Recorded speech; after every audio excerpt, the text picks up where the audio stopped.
A great Tuesday night matchup coming right up here on 2K Sports. We're here at Dorisburg. Steve Kerr and Clark Kellogg, and I'm Kevin Harlan. Thanks for joining us tonight.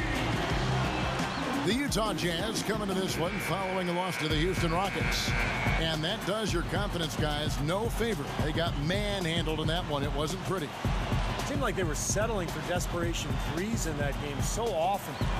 No surprise why their three-point percentage was so low. Well, I'm not against the three-point shot. I mean, it's just disheartening when you see...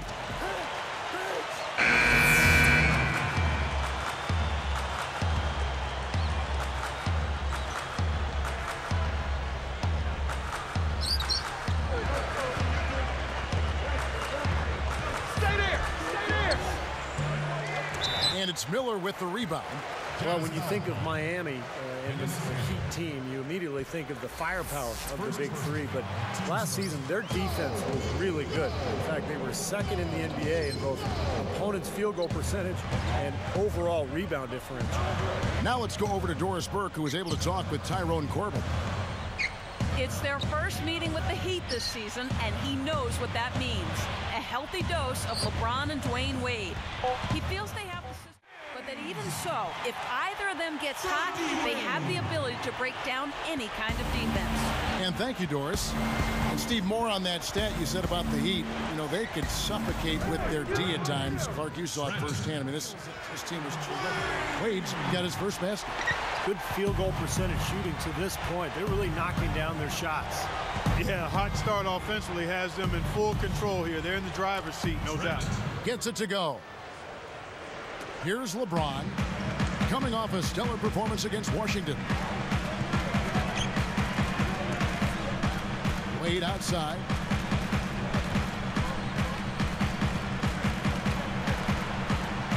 Here he is in the NBA. Here's what Miami's going with right now. Udonis Haslem, he's checked in for Miller. Wash comes in for James Jones. And it's Chalmers in for Cole. Now here's Wade. 26 points for him last game against Washington. Marked down low that time, and he got the 3-second call. Steve was talking about Cantor. That was a Final Four team without him. I mean, Clark, could you imagine how good the Wildcats would have been with him? Kevin, you and I have been around the game a long time. Talent always doesn't equal success for a team, so it's hard to say. But clearly, it would have been fun to see how he would have made a difference. Right there.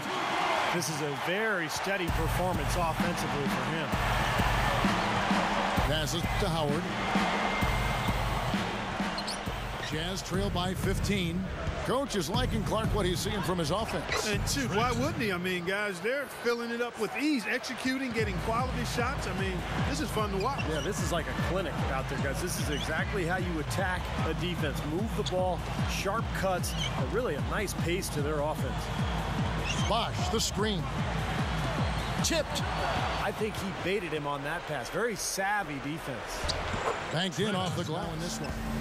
And Al Jefferson did not get off to a great start for Utah following that trade from Minnesota last offseason. But as the season went on, he really picked it up, and he finished strong.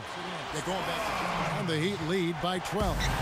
Defense left him just a little window to get through, and he just ducked in for the layup. Terrific job.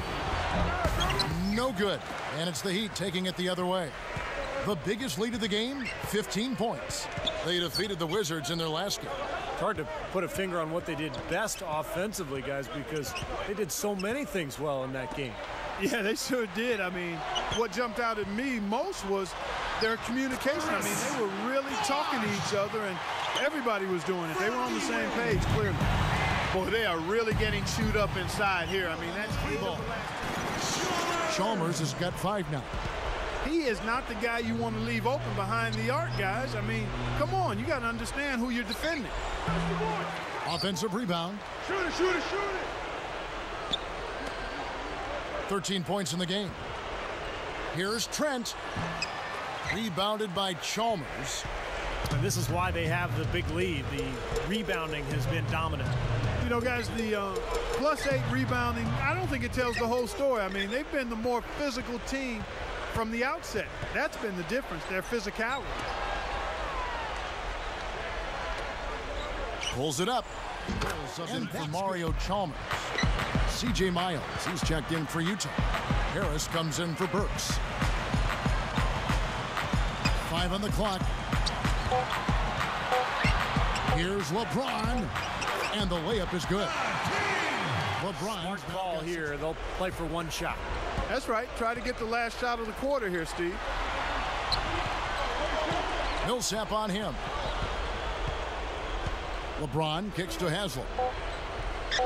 Miller outside for 3.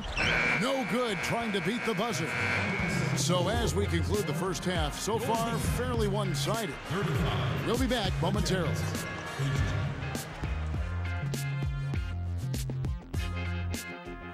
Glad to have you with us this Tuesday night for the HP Halftime Report. The Heat have just been all over the court. In Indiana, it's the Pacers winning over the Rockets. They ended up just Here we go. And as we begin the second half, first half wasn't even close, guys, and we'll see if there is a comeback on our hands or more.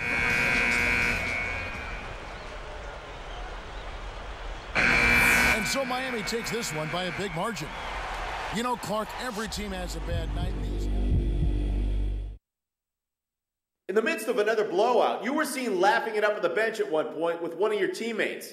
Can you tell us what was so funny?